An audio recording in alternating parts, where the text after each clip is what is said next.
Sir यहाँ पे सब हिंदी में पूछते, इंग्लिश में पूछते, मैं भोजपुरी में पूछूं? जौन भाषा ठीक लगे तोने में पूछ दो। हाँ सर।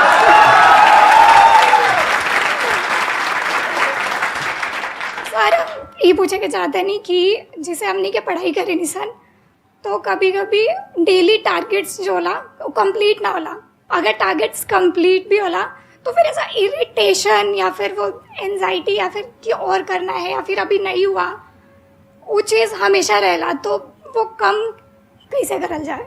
देखिए, टारगेट्स को ना हम लोग को एक अपने हिसाब से पहले फिट करना चाहिए। ऐसा नहीं कि दूसरे किसी इंसान को देख के हम टारगेट फिट कर ले। कोई लड़का 8 घंटा पढ़ रहा है, कोई पहली बार अभी पढ़ना ही चालू किया, उसको देख के 8 घंटा पढ़ेगा तो पढ़ाई छोड़ देगा। तो आप अपनी क्षमता के हिसाब से देखिए कि आप कितना पढ़ सकते हैं। अगर आपने एक घंटे को बना लिया कि हम 1 घंटा पढ़ सकते हैं, अगले 1 हफ्ते तक उसको सस्टेन रखिए। जिम में कैसे करते हैं लोग, पहले दिन उठा लीजिएगा 1 क्विंटल तो हार्ट अटैक हो जाएगा। तो वो धीरे धीरे टारगेट सेट कीजिए और अपनी क्षमता को भी देखिए। हर इंसान की क्षमता अलग है। कंगारू को देख के हाथी छलांग मारेगा, पैर तोड़ के बैठ जाएगा।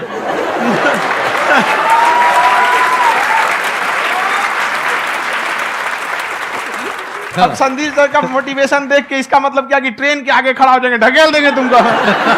हालांकि ऐसा कर देते हैं, लेकिन ऐसा करिएगा लोग नहीं, क्षमता पता होना चाहिए। आपके अंदर एंजाइटी हो रही है कि मैंने कर तो लिया है, आप ये नहीं कह रहे कि मैंने कुछ भी नहीं किया है फिर मेरे को एंजाइटी हो रही है, आप ये कह रहे हो मैंने काफी कुछ कर लिया है फिर भी एंजाइटी हो रही है कि कहीं कुछ छूट तो नहीं गया है। तो बेसिकली आपको ये देखना है कि अगर आपके अंदर ये एंजाइटी हो रही है, that means you are a very good student, आप एक अच्छे स्टूडेंट हो। क्यों? क्योंकि बहुत सारे स्टूडेंट्स तो ऐसे हैं उनको पढ़ने के नाम से एंजाइटी होती है। तो आपको एंजाइटी हो रही है कि मैंने पढ़ लिया, दिन में मानो 8 घंटे का आपने टारगेट सेट किया और 6 घंटे पढ़ लिया, या मान लो 8 घंटे भी पढ़ लिया, फिर भी एंजाइटी हो रही है कि मैंने 10 घंटे नहीं पढ़ा। तो ये तो अच्छी क्वालिटी है ना, ये तो एक ब्रिलियंट स्टूडेंट की क्वालिटी है, क्योंकि एंजाइटी उसी को होती है जो केयर करता है, जिसको परवाह है, उसी की तो एंजाइटी होती है। जैसे माँ को अपने बच्चे की, जैसे एक माँ को अपने बच्चे को लेकर के एंजाइटी होती है। हंस लो मजाक उड़ा लो मेरा। कोई बात नहीं, एडिट कर देंगे इसको हम। हाँ।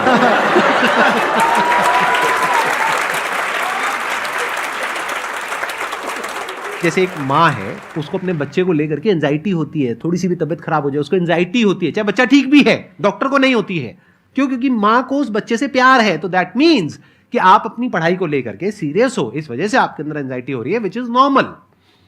जहां पर प्यार मोहब्बत होती है वहां पर थोड़ी बहुत एंजाइटी तो होती ही है ना। समझ रहे हो ना मैं क्या कहना चाह रहा हूं? आप लोग समझ रहे हो ना मैं कहां जा रहा हूं? जब वो किसी और से बात करती है तो एंजाइटी होती है ना।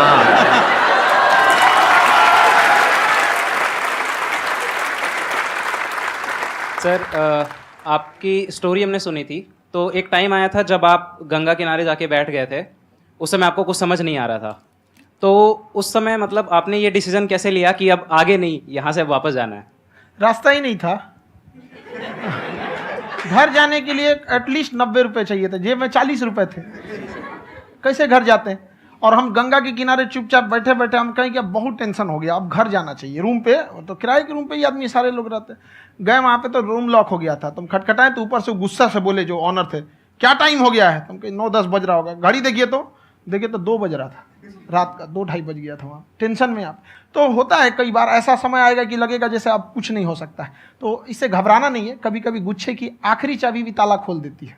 जो बातें आपने बताई कि घर में प्रॉब्लम्स ये तो बहुत लोगों ने फेस करी वहां पर, आप अकेले नहीं है, बहुत लोगों ने ये प्रॉब्लम्स फेस करी, बहुत तरह की प्रॉब्लम्स देखी, बहुत तरह की स्ट्रगल्स देखी, लेकिन वो सब इतने कामयाब नहीं हो पाए जितने कि आप हुए। तो आपके अंदर ऐसा कुछ ना कुछ है जो औरों के अंदर नहीं है। तो वो मैं जानना चाह रहा हूं कि वो ऐसा क्या था जहां से कि आपका दिमाग यहां तक सोच पा रहा है कि मैं पूरे इंडिया में इतने बड़े लेवल का चेंज लेकर के आ सकता हूं, एजुकेशन फील्ड में रेवोल्यूशन लेकर के आ सकता हूं। ये सोचना ही बहुत लोगों के बस का नहीं है। मेरी एक खुद की थिंकिंग, अगर हमको कोई 100 रुपए किसी काम के लिए दिया, हम सबसे यही कहते हैं, तो हम कोशिश करते हैं उसे 200 का रिटर्न दे। अगर कोई हमसे 200 रुपया फीस दे रहा है, 250 दे रहा है, तो हम उसको ये कोशिश करते हैं कि तुम्हें ऐसा लगे कि नहीं भैया हमने 10-20 हज़ार का पढ़ लिया यहाँ पर। वो ईमानदारी से कभी कमी नहीं। और हमेशा अगर हम प्रॉमिस X का करते हैं तो डिलीवर 4X करना चाहते हैं। ध्यान से सुनना और ध्यान से समझना इस फर्क को। अगर आप समझ पाए तो बहुत आगे जाओगे लाइफ में। एक वो होते हैं जो ये सोचते हैं कि हमें सब कुछ मिल जाए, हमें कुछ भी करना ना पड़े। दूसरी कैटेगरी होती है लोगों की जिनको जितना मिलता है उसमें भी चोरी चकारी करते हैं या कोशिश करते हैं कि उससे कम दे सामने वाले को जितना कि हमें मिल रहा है।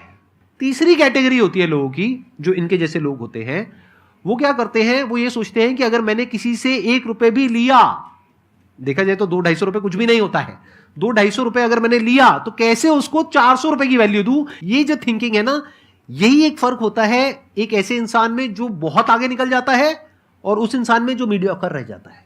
आप अपने आप को अपने आप के ऊपर समय दीजिए, उसको डेवलप कीजिए। जब आप अपने आप के ऊपर खर्च करते हैं तो आने वाले समय में लोग गूगल पे आपको सर्च करते हैं। क्या बात है।